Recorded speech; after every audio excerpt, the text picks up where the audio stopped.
Okay, everybody, welcome back. We're going to give everybody just a couple minutes to filter in.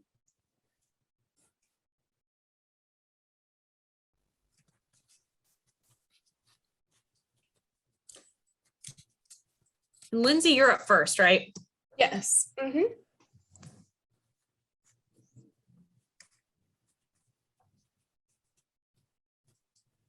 Hope everyone got to stretch a little bit and get the blood flow back to your feet, and maybe you saw a shadow or two along the way, changed your light source.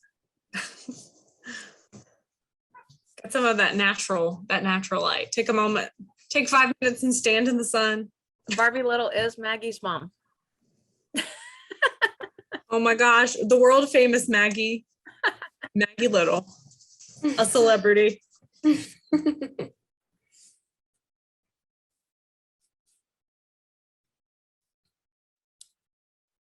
Oh, yes.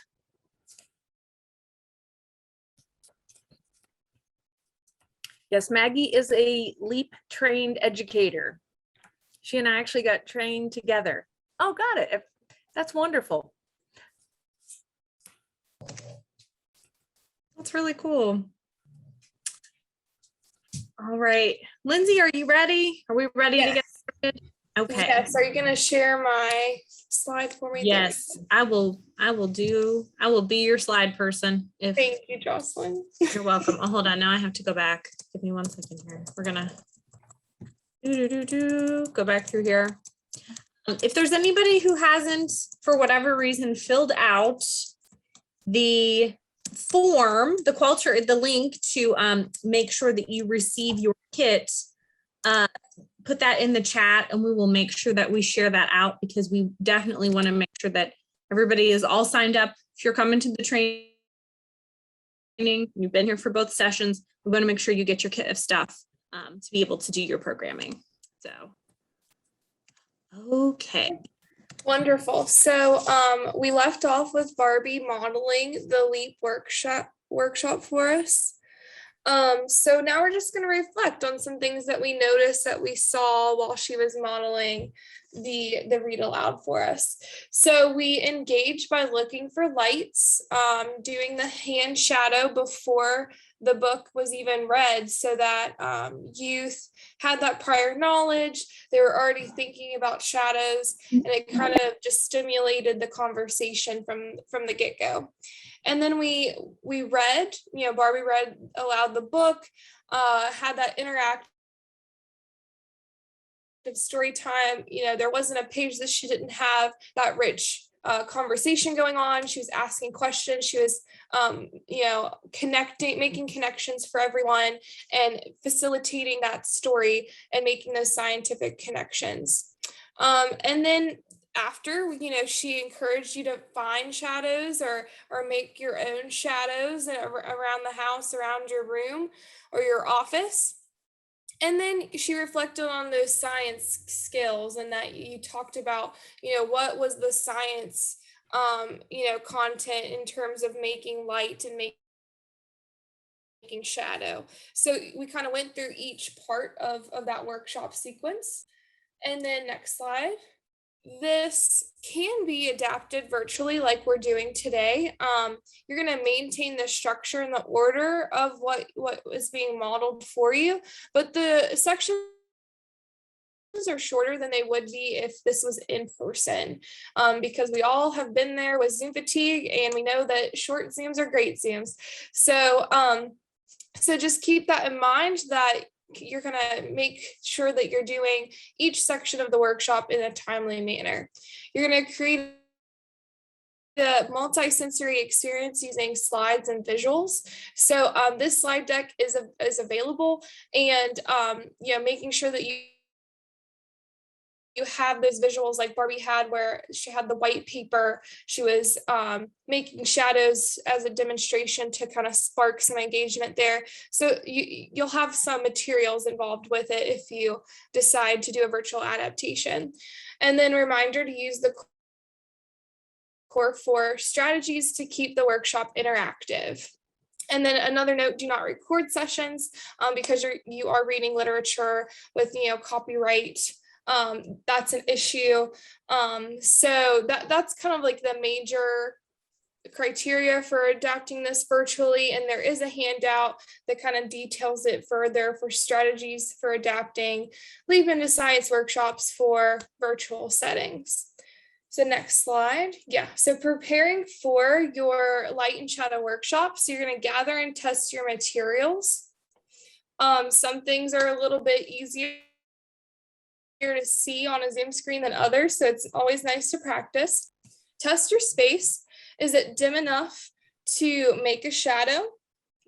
Is there a wall or other vertical surface to make a shadow on? Is your shadow well defined and clearly visible from the camera or where children will be sitting? So I know Jocelyn and I talked a couple months ago that sometimes, depending on what time of day your workshop is, there might be natural light coming in that might affect the way you make shadows. So kind of keep that in mind. You might need to like put down a curtain or tilt your camera in a certain way to where you've got space beside you to make those shadows. So just you got some prep work for getting set up before you start. And then practice activities.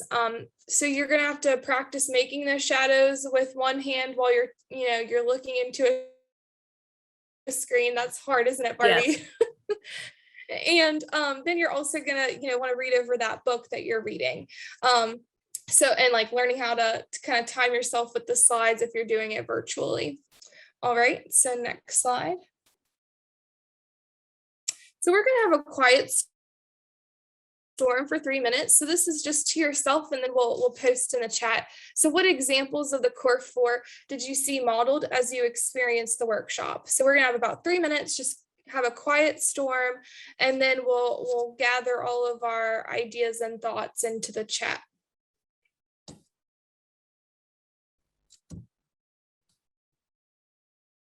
And Chris, we are working on the link issue. So that is, we are working at it. Yeah, let me grab the link again and I'll send it to you. Give me just 1 second here. I'm actually gonna have to stop sharing for just 1 second. I'll put the slide back Oh, up. so you Give me got 1 second though. We may be okay. Here, I'll put the question in the chat. Thanks, Lindsay. You're welcome. Yeah, sometimes I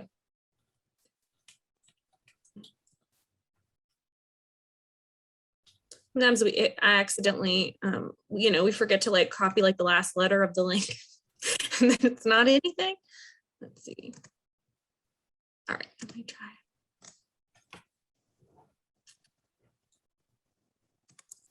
Okay, so I'm dropping in the link, and this is for the LEAP session sign up. Let me know if that doesn't work. If it doesn't work, then we'll have to do something else, but that should do it.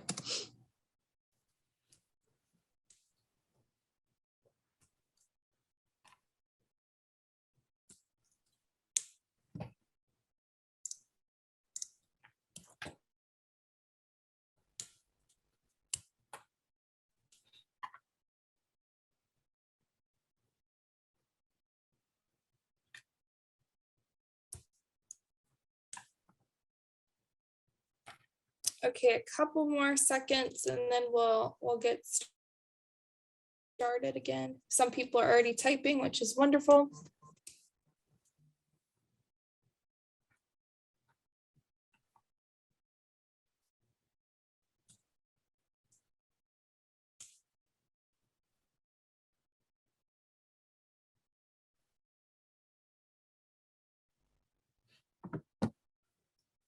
Okay, so a couple of you guys are saying asking questions, and Barbie definitely,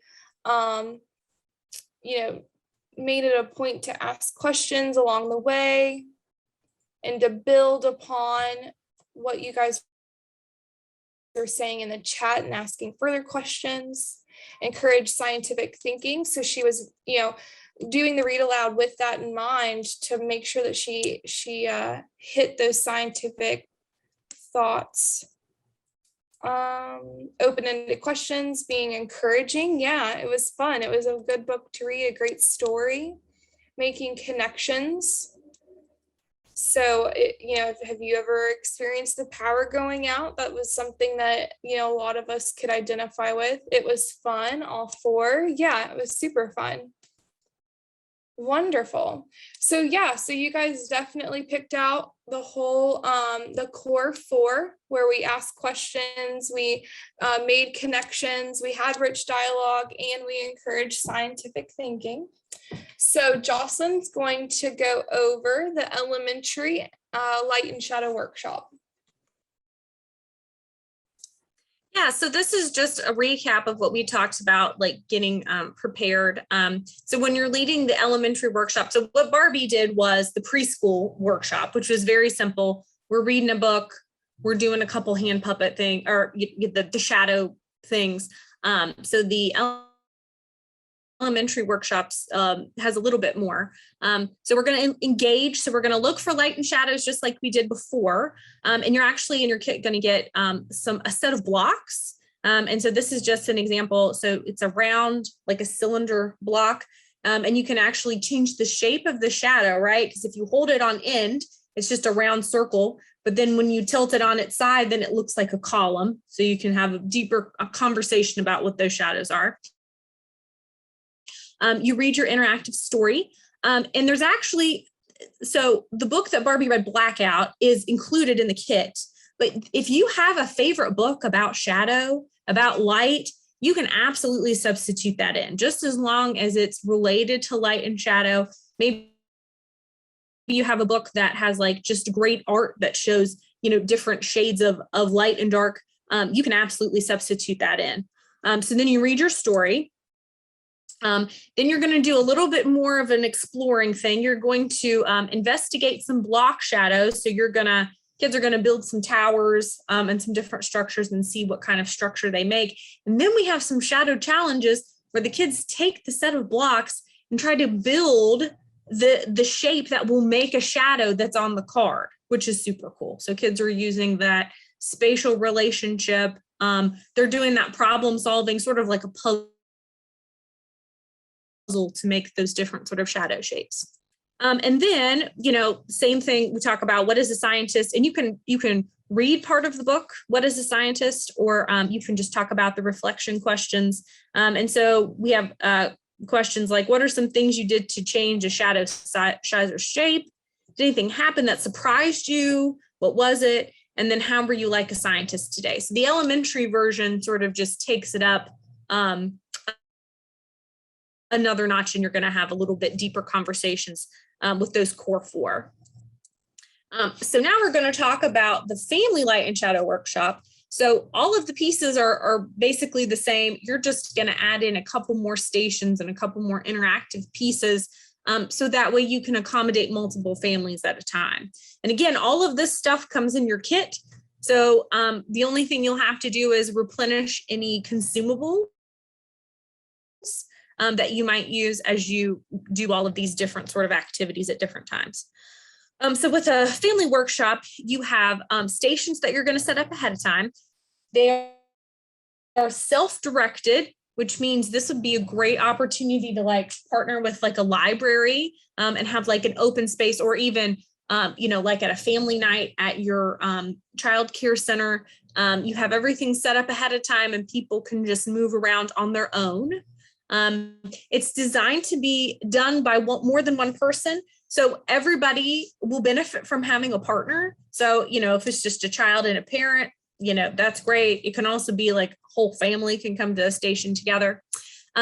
You will serve as more of a guide from the side. So you're not going to necessarily read the story, although you could kick off your family workshop with story time. I think that would be super cool. But you can just float around and, answer questions and help, ask those core, help sort of facilitate those core four asking questions, making sure that, you're helping kids and families make those connections.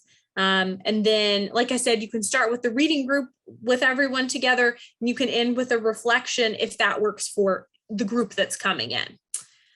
So station 1 is exploring with light. So there's 2 different activities. One is called Let It Shine. We've got different kinds of materials. We've got opaque, translucent, and transparent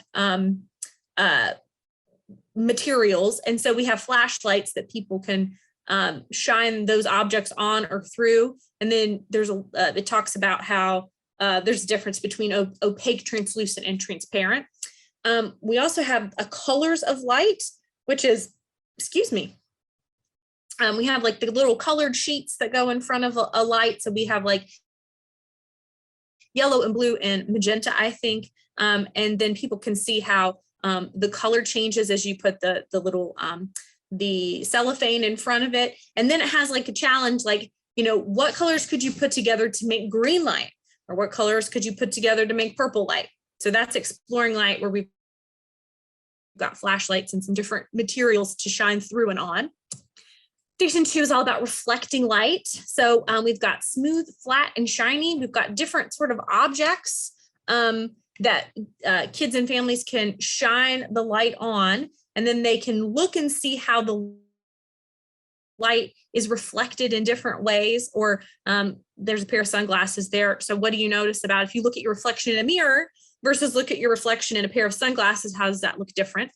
The other one is bounce it, bend it. So you're going to work with the partner and you're going to bounce some light off of a mirror onto a sheet of paper. And that helps kids sort of start to begin to understand more math concepts like angles and things like that. So that's reflecting light, station 2. Station 3 is changing shadows. So one of them is moving shadows, where we've got things like slinkies and other kinds of objects where you can change how big or small the shadow is, depending on how close or far away it is from a light source. With challenges, how can you make the shadow bigger or smaller? How can you make the shadow move? Changing shapes. This is basically the same activity that you do at the beginning of the elementary session, where you've got your different blocks, and depending on how you're going to orient your blocks, you're going to get different kinds of shadows from the same object. And again, those are beginning sort of math concepts that kids have when again, they're making the spatial relationships and differences in perception. Station 4 is shadow play. So we're going to make a hand shadow, which is super fun. What kind of animals can you make? There's an elephant there. I had a real hard time figuring out what that hand shadow was, but it's an elephant. I'm just now realizing it. And then we have a shadow challenge. So just like in the elementary session, you have a picture, and then you have to stack up your blocks to match the picture to create that shadow. Station 5, this is about young scientists. So one of them is having to do with shining light on different objects and talking about how bright they are, how dark they are, how they cast a shadow. And then telling your story. So this is the one where it's going to really encourage parents or guardians and kids to have a discussion. So what kind of stories do you like about light and shadows? And what story can you make up and tell about light and shadow today? So that's a kind of prompt that's good for people of all ages and encourages story time and coming up using your imagination to create a story and things like that. So there are question guides that you can use for a family facilitated event. And again, Barbie's going to share all these resources at the end, where you can find all of the handouts, the slide decks, all that good stuff. And it's just another one of those quick handout sheets that have your questions on it. So questions so you can get people engaged, questions for story time, for exploring, and then for reflecting. And it's going to help support the kids' exploration. So you can give those prompts to parents and say, hey, here's some questions you can ask your kids as they go through the stations. Or then you could go around and you could be the one who asks those questions and starts those prompts. So we're not going to actually do a breakout, because I think we talked about this, and I think it might be a little bit more meaningful to share with the entire group, because I know we have all struggled with how in the world do we modify things How do we keep people safe if we're trying to do in-person programming? How do we keep people engaged if we're doing virtual programming? So we're going to give you guys a couple of minutes to just think about ways that you have been engaging kids and families during the COVID-19 pandemic. And I'm excited to hear the kinds of things you all have been doing. And then as you think about LEAP, a preschool workshop, an elementary workshop, a family workshop, how do you think you can use LEAP into science during this time? So do you think it would work best for you guys as a virtual presentation? Could you do some sort of socially distanced in person, or you back at it and you have kids every single day and you're after school and you're finding, you're looking for things to engage them with? So take a minute to just think about that. And then if you have anything to share, you can type it in the chat, or you can raise your hand if it's just easier to share verbally.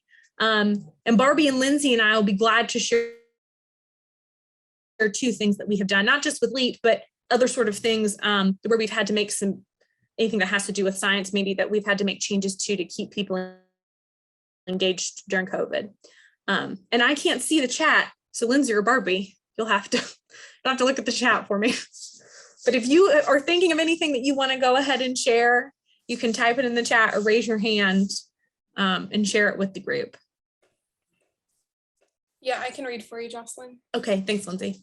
Okay, so we've stayed open the entire time, although parents are still not permitted in the center. I send ideas home with the kids. Okay, awesome.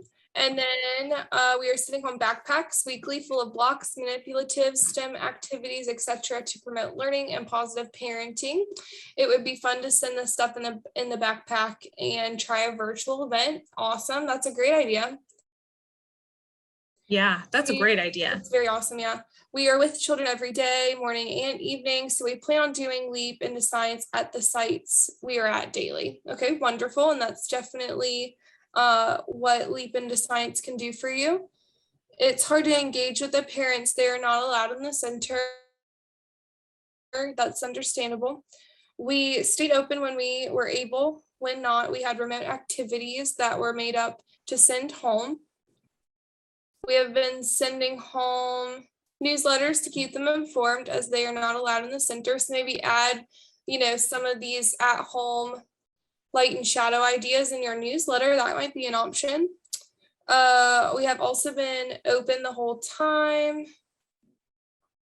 Parents do not come in the center. We send home newsletters and any other notes home. The children get day sheets to tell about their day. That's a great idea too. Mm-hmm. Stay open the whole time and help kids with their virtual learning. We have been providing after school care at the elementary school the whole time that schools have been open. We haven't been permitted to have parents in the school yet, but would love to use the program with our kiddos. Wonderful. We are excited that you are.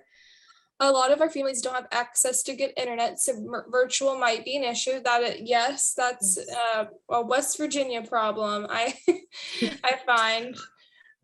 So maybe make use of more manipulatives and do a kit kind of thing. That might be a good option. Yeah, and these activities on their own, although they're meant to be done together, right? If you are sending kids home with little activities to do, you could do a LEAP week, right? Where you send home,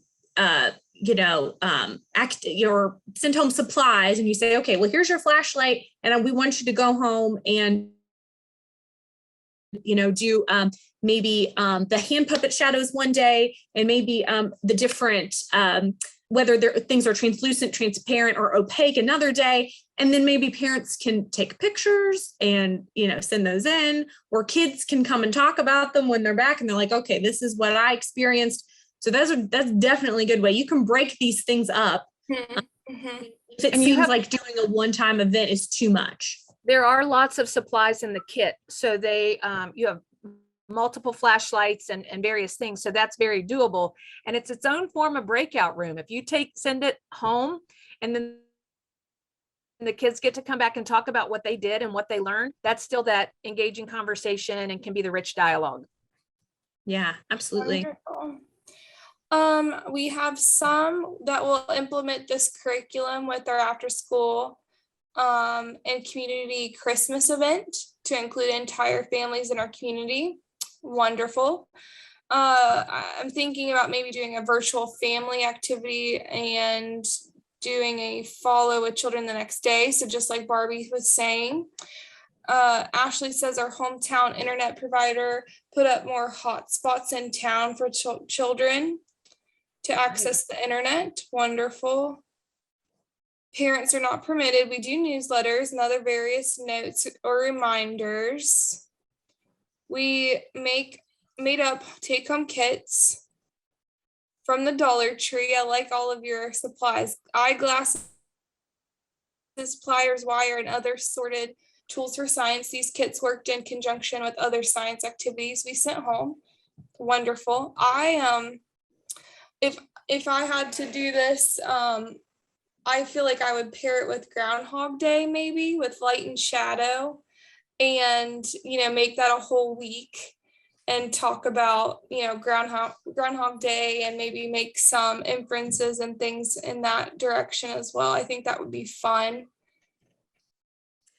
And I'll just share real quick, one thing that we, Barbie and I and a group of other 4-H agents did, we had a virtual STEM day, and that worked extremely well. So we sent the kids home with, and I, there are limitations because of internet issues. But what we did was we sent the kids a kit of stuff, and then we invited them to join us online to do those activities together. And we, there were a lot of activities that didn't cost a whole lot, like, kitchen chemistry was just stuff you found around your house. And we have like some toy dinosaurs.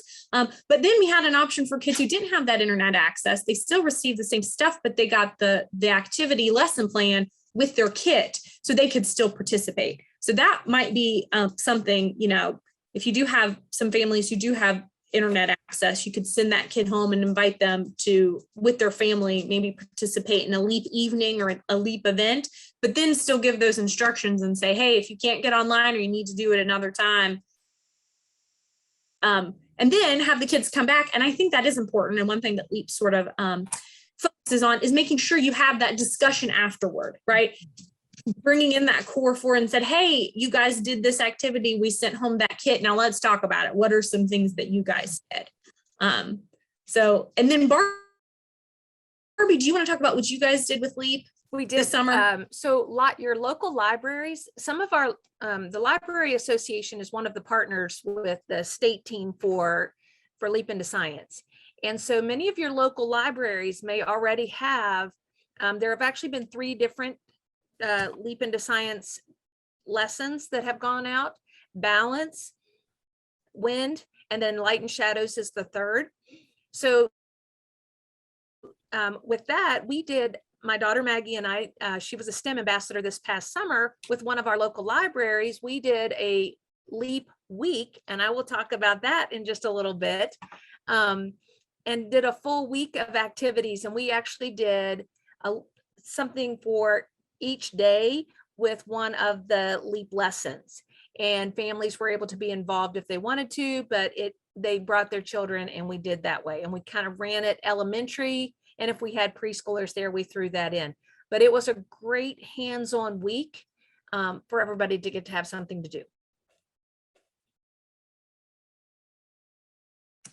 Yeah, absolutely. So, and like I said, if you're looking at this and you're saying, oh my goodness, I don't know when I would have time in my daily schedule to like set aside a chunk of time, like an hour to do all these things with these kids. If you do one thing a week, absolutely. You can read the book on Monday, do one of the activities Tuesday, Wednesday, Thursday. Then you can talk about all of it on Friday. You can definitely chunk it up. And we were only at that library an hour each day. So we got 5 hours of LEAP in, and it was pretty easy to do. Yeah. Okay, and we did our share out. This is all you. Oh, wait, is this me? Here in a second. Yeah. Okay. So your guideline workshops, and again, you don't have to play whatever works for you guys at this point. 'Cause we can make sure that you're able to use the kit and the resources that LEAP is providing. So make sure to prepare and practice for the workshop. Make sure you got all your stuff ready to go and you have enough for all kids, or decide how you're going to group kids together, anything like that.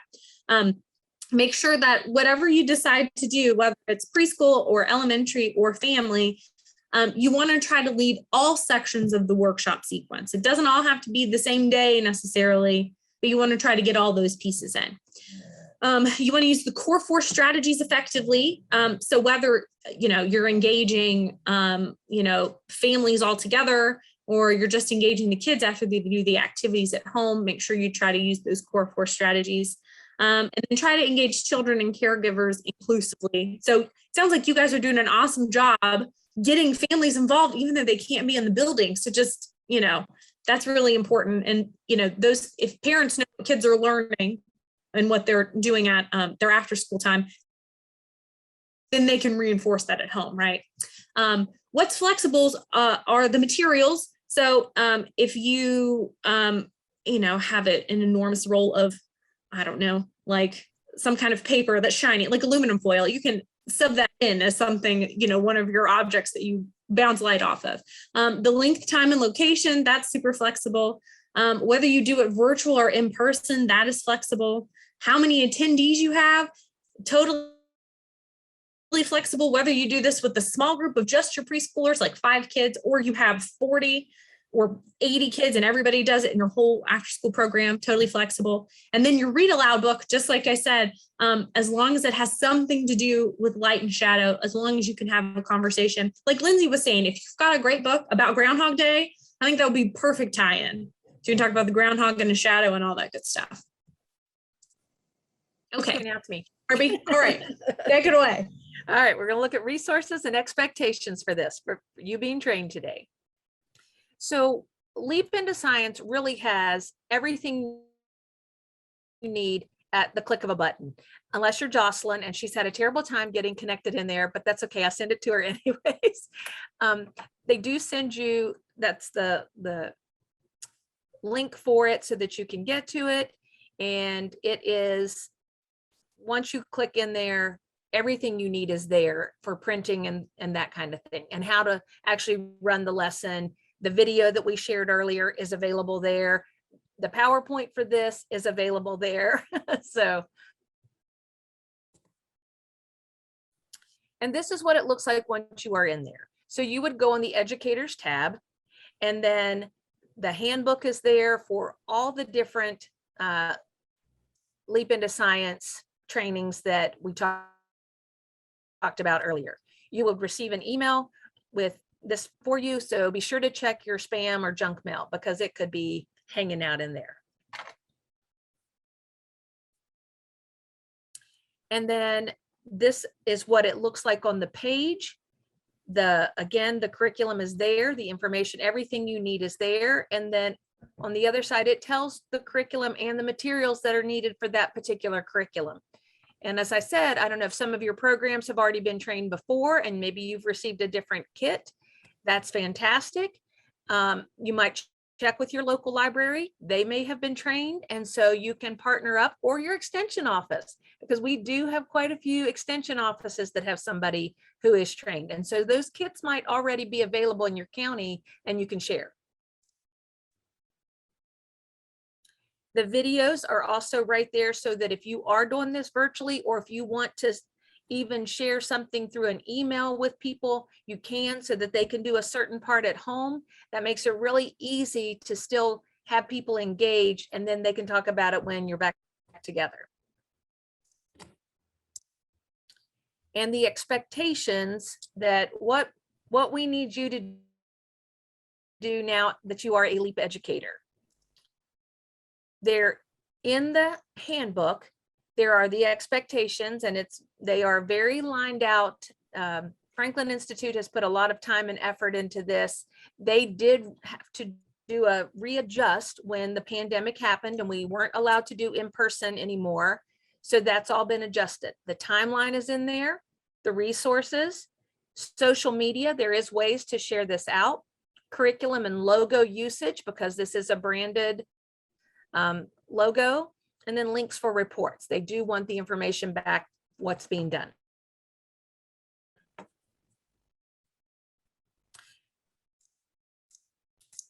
So that was one of the really important things about putting your organization in the Qualtrics that we have, because we will be getting those kits to you. They might come in the mail to you, or we may be able to do some delivery depending on where you are located. This slide is actually the one they did not catch up. It is to lead 3 workshops by June 2021. It's actually a pretty quick turnaround. They're closing this out. But I mean, you saw how quickly we went through the preschool thing today, and that would count as 1 full workshop. So yes, 22. Sorry, I'm backpedaling time. Pandemic has messed me up. And then you complete a workshop report after each one you do. And then participate in National Leap Week, which is actually this year is February 21 through 27. So if you do that Groundhog Day fun with the light and shadows, you will have completed something before even the leap week and can follow up at the end of the month with doing something else. Thanks, Kelly. I'm glad I'm not the only one. It's been messed up one time.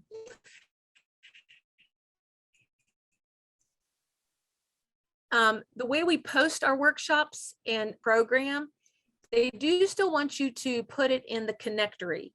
That's the housing place for all of these workshops for Leap into Science. But you can put on there that this is just for your program. I've done that with several schools or at the library, so that it's not out there and open to the public. However, they will help advertise for you nationally so that if somebody is Googling it or searching, they can find it. And this is what the connectory looks like. You would join to register as a user, provide your information to submit for approval, and they pretty much always get approved. I haven't had any in the 3 years that I've been doing it that has not been approved. And then you add your Leap into Science workshop to submit for approval. And in there, that's where you can say, this is just for my program. And the guide is there. And if you guys have questions and you're like, I'm ready to do my workshop, what do I do now? If you have any questions, we will make sure that we share out our contact info and we can help you do that. Right. The social media they use a Facebook group for the Leap into Science educators, and you can join that and get to see what some other people are doing. It's a great sharing tool. And then they use Twitter. And here is the information about Leap Week. It is February 21st through the 27th, 2022. It's an annual celebration. Again, with the pandemic, they had adjusted this. When Maggie and I did Leap Week, it was over the summer because they were transitioning everything, but it's back to February. It is a national event that everybody's doing it at one time to host Leap programming throughout that week. And that can be that exploring, check this out. That's a good time to have up a family something or sending stuff out, participate in the online events like the annual Twitter chat. And then there's an opportunity for money, which is awesome. You can apply for one of the mini grants to host an innovative and collaborative program. Yeah, money's always good. Any questions? We've gone fast. The virtual one is so fast. It's hard sometimes.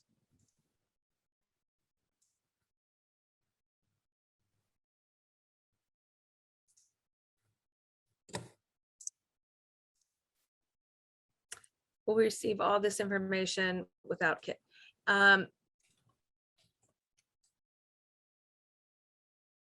You will be getting, so we will work on seeing where everybody is and getting the kits ordered.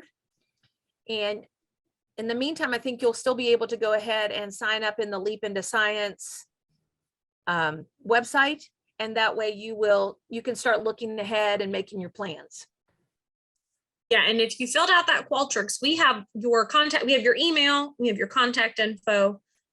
So we will make sure that we send out send out like links and say, hey, you're all signed up, information about getting your kit. We'll make sure we direct you to the website for the Franklin Institute to get yourself registered as an educator, all that stuff. Go ahead, Barbie. One of the other really cool things we do for the state, we have a state educator leap call that's once a month, and you will get information from that. We partner also with not only with the West Virginia libraries, but with Green Bank, and we share this information out, and we gather together once a month virtually to be able to share who's doing what. It's a great way to get good ideas for how other programs might have done something, what's successful, what you might need help with. So it's another West Virginia support. Yeah. And like Barbie said before, if you are interested, so now you've been trained as a LEAP educator, woohoo, and you're going to get your kit for light and shadow. And it's 1 kit per organization. I wanted to make sure I shared that with you guys. So if you have 6 people, all from the same after school center, you're going to get 1 kit to use for your after school center, not individual people. And if you need more resources, you can reach out. We've got, do we have some funding, Barbie, to help replenish kits? Okay. And then also, like Barbie said, like for instance, in the Kanawha County office, we also have a balance kit. And I think we also have a wind kit. So if you want to borrow any of those kits from me, on the LEAP website, all the curriculum materials are there, and I can loan you my kit, and then you guys could do the other programs, even though you haven't sat through those training. If you go to one of the trainings, then you're good to do all of them, as long as you have the supplies.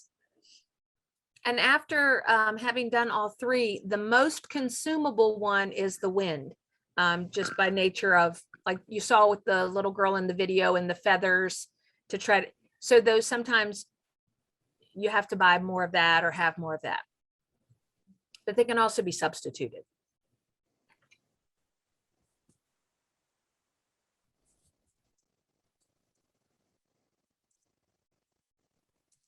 And go to the next slide here. And once you do it, you post on the connectory. Yep, we did all that. Mm-hmm. Any more questions?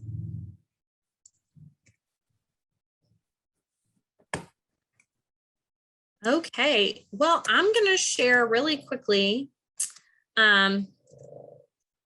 the link to our evaluation for this session, for the LEAP session.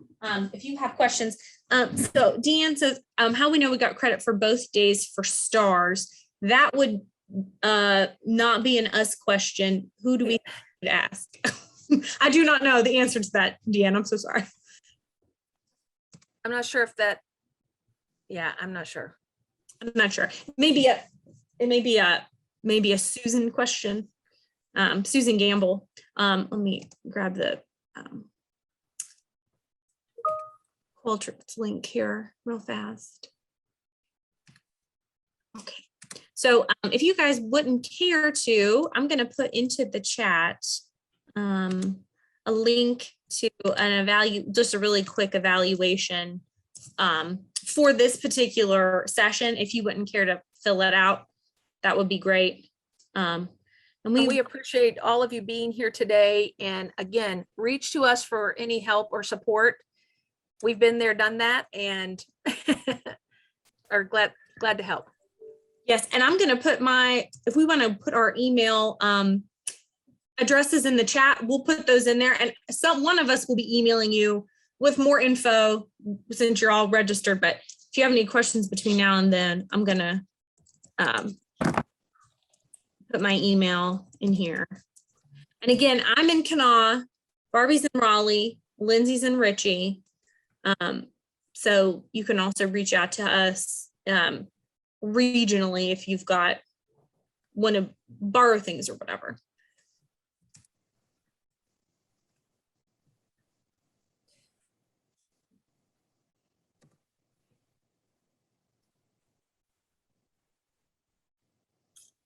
And I'm sure we're all extremely sad that the session ended early. All right. Darn. Sure, we're all just crying that we finished up the session early, but we're all finished. So if you've been to both sessions and you filled out the Qualtrics, we really appreciate you guys coming.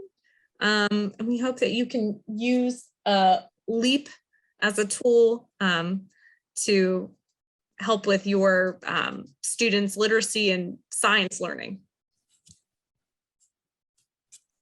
Thank you all. Thank you, guys. Thank you.